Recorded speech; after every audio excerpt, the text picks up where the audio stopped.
सुदामा जी ने अपनी वही धोती एक थी उसी को धो लिया, उसी को जैसे पहन लिया।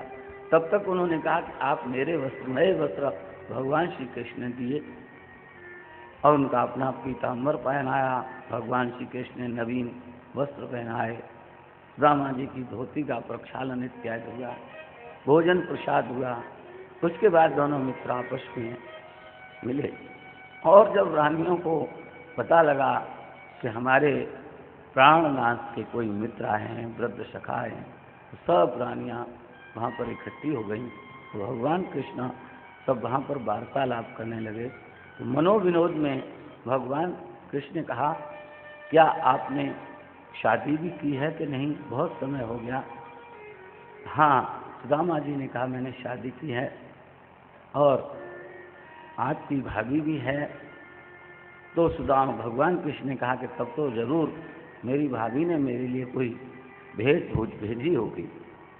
और वो भेंट को सुदामा जी अपनी कांख में इसमें छिपाए थे। कहते मैं कैसे दूंगा, इतना बड़ा सुंदर महल है, यहाँ सर्वत्र ऐसा है। संकोच में सुदामा जी आ गए तो मैं कैसे इस भेंट को ऐसे दूं। लेकिन भगवान कृष्ण तो सबके मन की जानते हैं और उन्होंने कहा कि मित्र, पुरानी आदत अभी भी तुम्हारी नहीं गई, स्कूल वाली।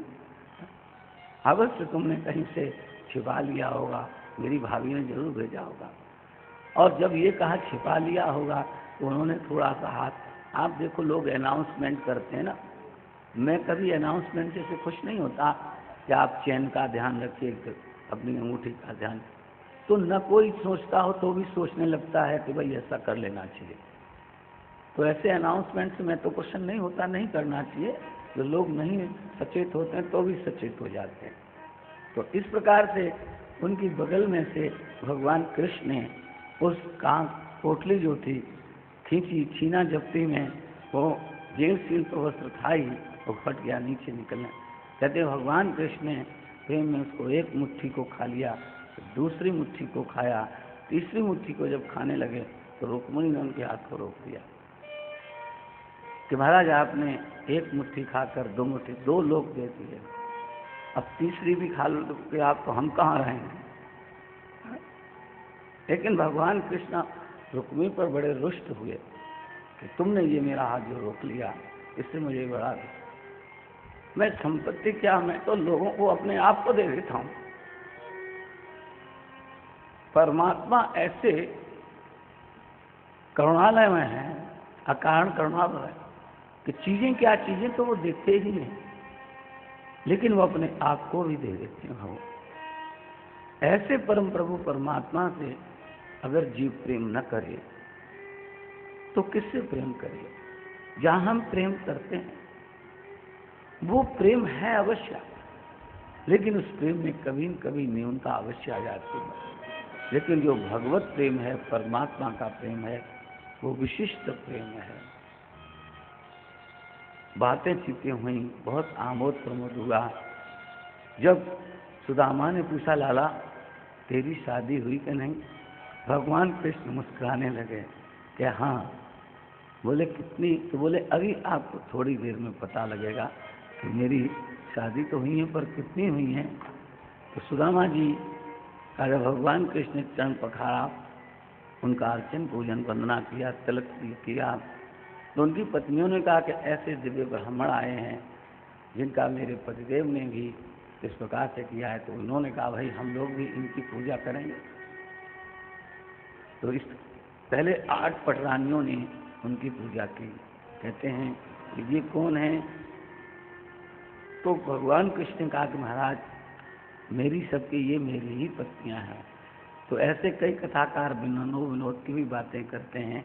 तो कहते हैं पहले सुदामा जी खा पी कर बैठे हुए थे तो उन्होंने आशीर्वाद दिए, 3 प्रकार के आशीर्वाद, पुत्रवती हो और सौभाग्यवती हो।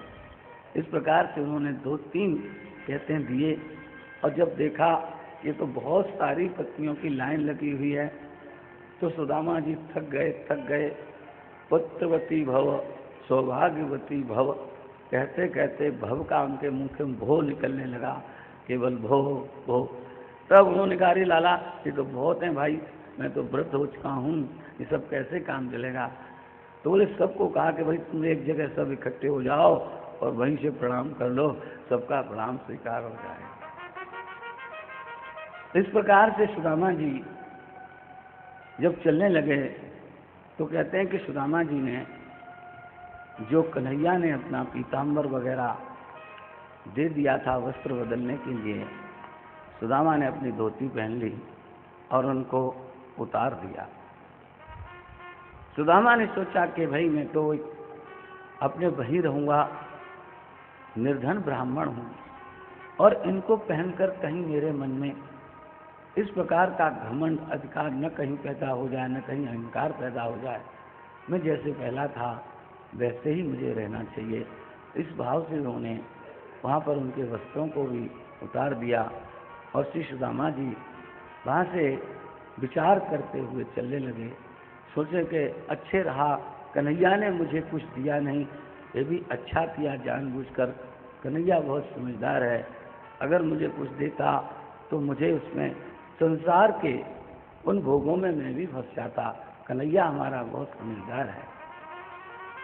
कुछ लोग कहते हैं कि जब भगवान तो सुदामा को रथ में बैठाने की इच्छा करने लगे कि मैं इनको अपने रथ से भेजूं, तो कहते हैं कि वहाँ पृथ्वी माता प्रकट हो गई और पृथ्वी ने कहा कि आप ऐसा न करें कि सुदामा जी को रथ में न बिठाएं।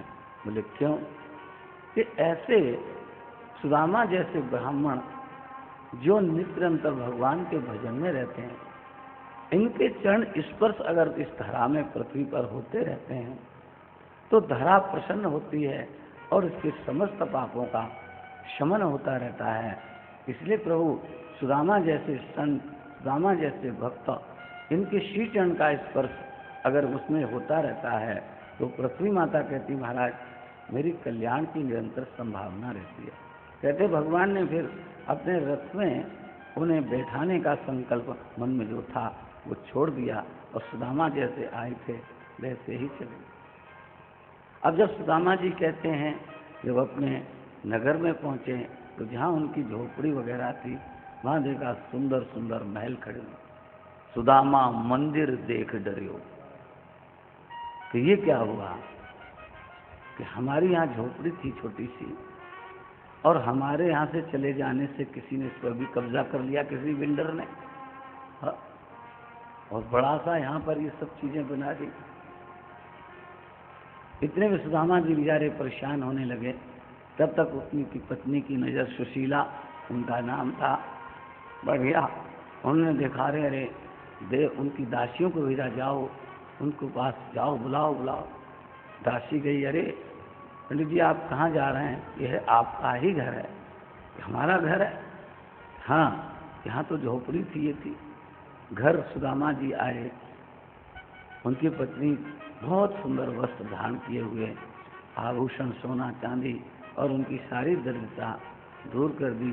सुदामा जी ने मामा जी के प्रसंग में हमने सुना था, मामा जी सुना रहे थे कि सुदामा जी जब अपनी पत्नी से मिले, सुदामा ने कहा कि अब सुशीला देखो कितना तुम्हारे पास सोना है, कितना चांदी है, अब तुम इसका क्या करोगे? सोने की रोटी बनाओ बोले, और इसमें दाल में हीरे मोती का तड़का लगाओ, खा सकते। अरे भाई खानी तो वो दो ही रोटी हैं हमको, दो कितना ही सोना चांदी आदमी के पास हो जाए, खाता वो दो रोटी ही है, वो भी अन्न की दो रोटी खाती। तुम्हें इसमें ही तुम खुश रहो। सुदामा कहते हैं मैं तो अपने लाला का भजन करूँगा और अपने ठाकुर का भजन करूँगा। सुखदेव भगवान कहते हैं कि राजन ऐसे सुदामा जैसे परम जितेंद्रिय, परम वेदज्ञ ब्राह्मण थे, इंद्रिय निग्रही थे, निष्काम भक्त थे। ऐसे निष्काम भक्तों की ये पृथ्वी भी, और वो चाहती है कि हमारे ऊपर ऐसे संतों का निवास हो, ऐसे भक्तों का निवास हो। पृथ्वी ऐसे महापुरुषों से प्रसन्न रहती है, आनंदित रहती है। सुखदेव भगवान कहते हैं हे राजन परीक्षित, इस प्रकार से मैंने तुमको भगवान कृष्ण के सखा श्री सुदामा का चरित्र सुनाया और इसके बाद एक बार कहते हैं अपना यहाँ पर कुरुक्षेत्र में सूर्य ग्रहण का समय आया।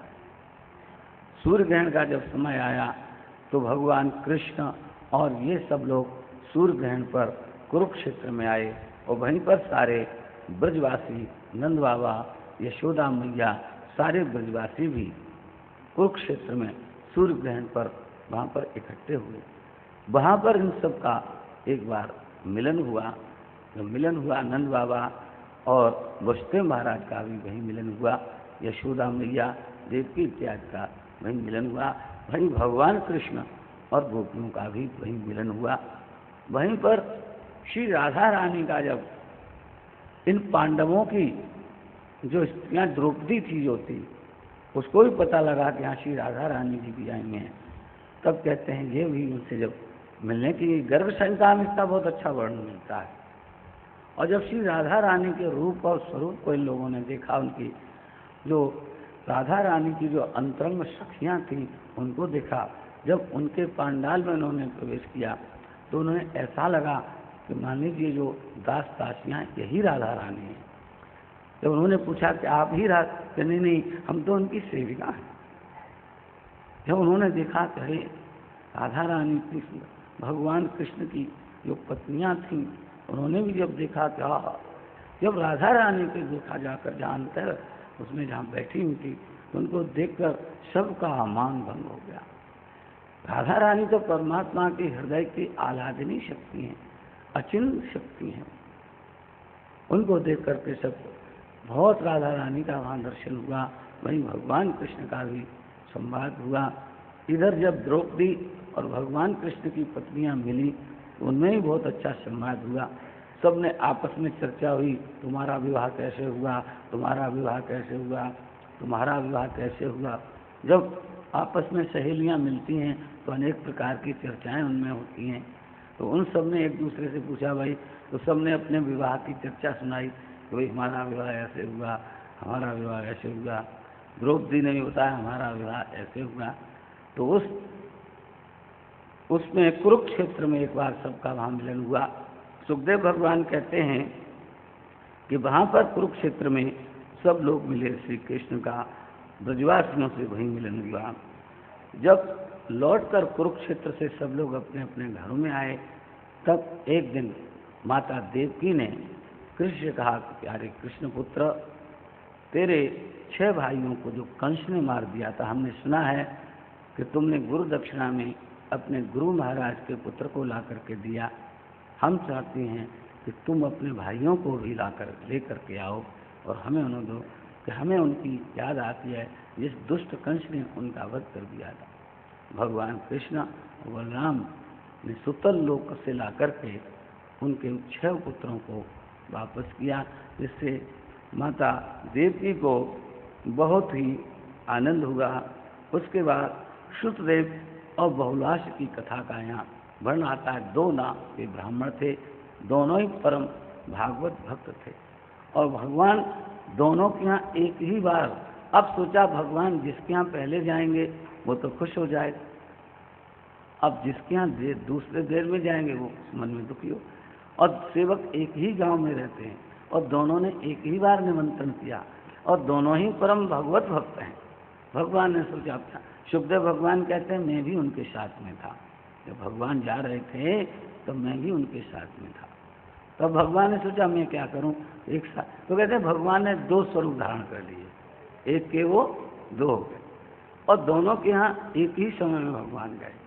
दोनों से सत्संग हुआ, कीर्तन वार्ता हुई और दोनों का आतिथ्य परमात्मा ने ग्रहण किया।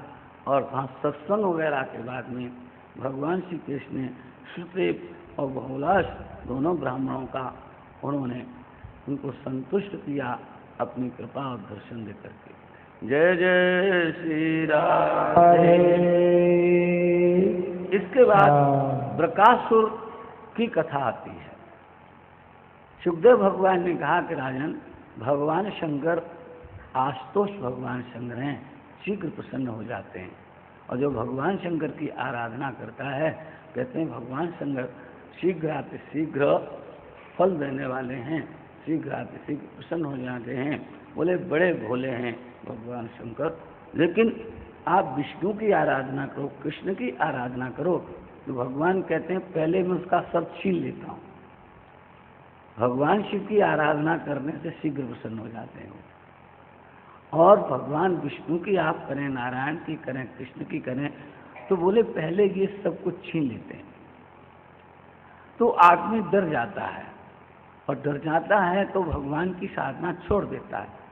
भगवान सोचते हैं शिव कि मैं जल्दी से जल्दी प्रसन्न हो जाते हैं, सब कुछ दे देते हैं, तो लोग उनकी साधना में लग जाते हैं। लेकिन कभी कभी भगवान शिव ज़्यादा भोलेपन के चक्कर में फंस भी जाते हैं।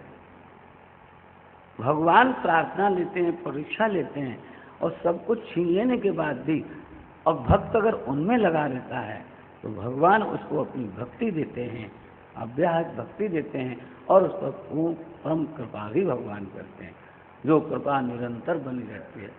ऐसे बृकासुर की कथा आती है। यहाँ पर कहते हैं बृकासुर नाम का देवता, उन्हें भगवान शंकर की साधना की, साधना के माध्यम से उसने एक वरदान मांग लिया। बोले भगवान ने कहा बोल भाई वरदान, तो महाराज जिसके सिर पर मैं हाथ रख दूँ वो भस्म हो जाए। एक नाम उसका भस्मासुर भी है, बृकासुर। और ये देखो आज भी कहते हैं कैलाश, जहाँ लोग चाइना में जो परिक्रमा करने जाते हैं, कहते हैं वहाँ भी आज भी उनका वो बना हुआ है कि वहाँ कहते हैं एक लीला वहाँ हुई थी कैलाश पर्वत पर, कुछ लोग ऐसा मानते हैं। मैं जब गया कैलाश पर, मैंने भी परिक्रमा की कैलाश की, तो वहाँ पर ये सब चीज़ें बताते हैं। पार्वती माता का पार्वती कुंड इत्यादि जो 3 दिन की परिक्रमा हो कैलाश की, वो हमने 2 दिन में की। उस दिन बता रहे थे जगदानंद जी महाराज, जगदानंद जी हमारे साथ में थे, तो 3 दिन की परिक्रमा कैलाश पर्वत की हमने केवल 2 दिन में उसको किया। बड़ी कठिन थी। तो वहाँ पर ये स्थल प्राप्त होते हैं। कहते हैं ये कथा यहीं कैलाश पर्वत की है, यहीं आकर बृकासुर ने भजन किया था, तप किया था, और भगवान शिव से ये वरदान मांगा कि जिसके सिर पर मैं हाथ रख दूँ वो भस्म हो जाए। भगवान शिव ने कहा एवं मस्त जाओ। अब उन्हें क्या मालूम था ये मेरी पत्नी पर ही आसक्त हो जाएगा। हा? और यही हुआ। पार्वती बड़ी सुंदर हैं, हिमाचल के बच्चे बड़े सुंदर होते हैं। आप कभी हिमाचल में जाइए, वहाँ के बच्चे बड़े सुंदर होते हैं। मैं अपने शिमला आश्रम में बैठ के देखता हूँ, छोटे छोटे बच्चे जब स्कूल जाते हैं तो मैं उनको कहता हूँ जैसे बर्फ़ में कोई बर्फ़ का फूल होता है ना, ऐसे वो बच्चे बड़े सुंदर लगते हैं। प्रातःकाल उन्हें देखो। तो पार्वती हिमाचल की पुत्री हैं, और भगवान शंकर भी कर्पूर गौरम करुणावतारम। भगवान शंकर का जो रंग है, वर्ण है, कैसा है? जैसे कपूर होता है, कपूर श्वेत होता है, बोले ऐसे ही भगवान शंकर कपूर के समान है। तभी का कर्पूर गौरम, आप कपूर के समान गौर वर्ण वाले हैं भगवान शिव। और माता पार्वती भी वैसी सुंदर। हमेशा ये लोग चिर यौवन में ही रहते हैं। ये लोग पार्वती को देखकर उसका मन डोल गया, और उसने कहा कि अब वो कहा कि अगर भगवान जब तक शिव रहेंगे तब तक तो मेरा काम बनेगा नहीं। तो वो अपना हाथ ऐसे करके भगवान शिव की ओर आने लगे। बोले बेटा यह क्या कर सकते हो? तुम्हारे आपने तो वरदान दिया था कि जिसके सिर पर हाथ रख दो भस्म हो जाए। अब बोले मैं आपके ही ऊपर इस हाथ को रखना चाहता। भगवान शंकर वहाँ से उठे, भागे। अरे भाई ये क्या? भागते भागते कहते हैं भगवान विष्णु ने देखा, आहा आज हमारे भोले बाबा चक्कर में आ गए।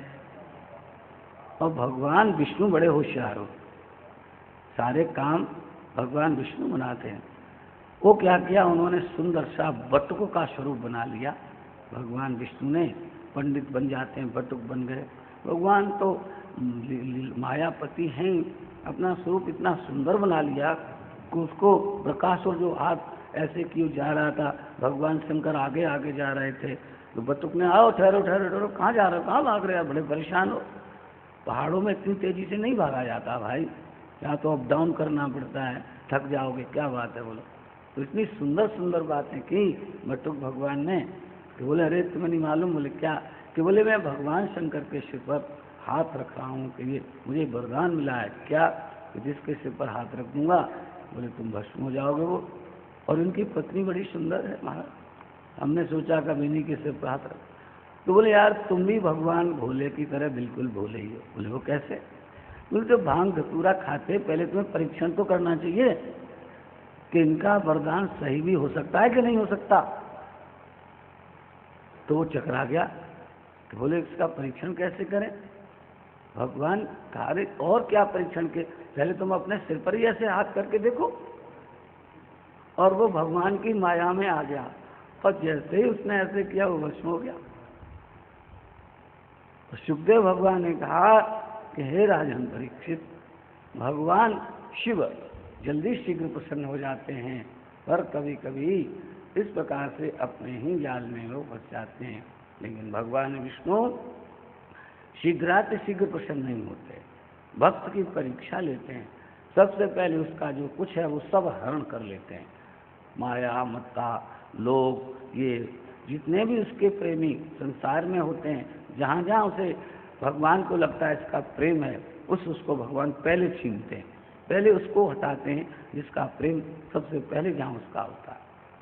उसके बाद में फिर भी जो भगवान में प्रेम करता रहता है, तब परमात्मा उस पर प्रसन्न होते हैं, तब अपनी भक्ति का दान उसे करते हैं, और तब संपूर्ण उसके पास जितनी भी इस विश्व की चीज़ें हैं बहुमूल्य, उसके पैरों के वो पास घूमती रहती हैं, चक्कर काटती रहती है। ऐसा भगवान का श्रेयस है। जय जय श्री राधे श्याम। एक बार की बात है, सारे ऋषि मुनि बैठे हुए थे। उन्होंने सोचा कि भाई देवताओं की परीक्षा करनी चाहिए कि हमें सबसे पहले किस देवता की पूजा करनी चाहिए। देवता तो बहुत है, अब इन देवताओं में सबसे पहले पूजा किसकी करनी चाहिए। अब पूजा का परीक्षण कैसे होगा कि बोले उनको अजमा करके पूजा, तो किसको? इसमें भृगु महाराज का चुनाव हुआ कि भृगु महाराज आप इसका परीक्षण कीजिए और ये सुनिश्चित कीजिए हम लोग की पूजा किसकी हो। भृगु महाराज श्री ब्रह्मा जी के पास गए, तो ब्रह्मा जी अपनी सृष्टि वृष्टि बनाने में लगे हुए थे, और वहाँ जाकर के भृगु महाराज ने न उनको कोई प्रणाम किया, न कोई नमस्कार किया, और जाते ही जैसे सामान्य आदमी बात करने लगता है करने लगे। ब्रह्मा जी को एकदम देखा, अरे ये हमारा ही पुत्र और हमारे साथ ऐसा बर्ताव इसने किया, न कोई प्रणाम किया, न नमस्कार किया, न कोई अभिवादन किया। क्रोधित हो गए। भृगु ऋषि जी वहाँ से चल पड़े कि बोले हमारे पिताजी में भी इनका गुस्सा है, रजोगुण इनमें व्याप्त हो गया, हमको देखते ही न प्रणाम करने के लिए, ये प्रथम पूजा करने योग्य नहीं। भगवान शिव के पास गए। भगवान शिव ने कहा आओ आओ भाई, बैठो बैठो। है तुमसे क्या मिले, तुम चिता की भस्म लपेटे हुए बैठे हो, है? अशुद्ध अवस्था में तुम बैठे हो और हमसे कहते हैं आओ भाई गले मिलो, गले मिलो, गले मिलो। शंकर को क्रोध आ गया, अरे तुम बड़ा अपने आप को वो बनता है, शुचिता वाला बनता है, पवित्र बनता है, ये बनता है। भृगु महाराज ने कहा कि हाँ इनमें भी तामस का गुण भरा हुआ है। वहाँ से चल पड़े, क्षीर सागर में गए, जहाँ भगवान नारायण शेष शैया पर विराजमान, जहाँ माता लक्ष्मी श्री चरणों को दबा रही। भगवान विष्णु जानते थे योग निद्रा में उन्होंने ऐसे ही आंखें बंद की हुई, और आते ही भृगु महाराज आए, आओ देखा न था उनके वक्ष स्थल पर अपने श्री चरण का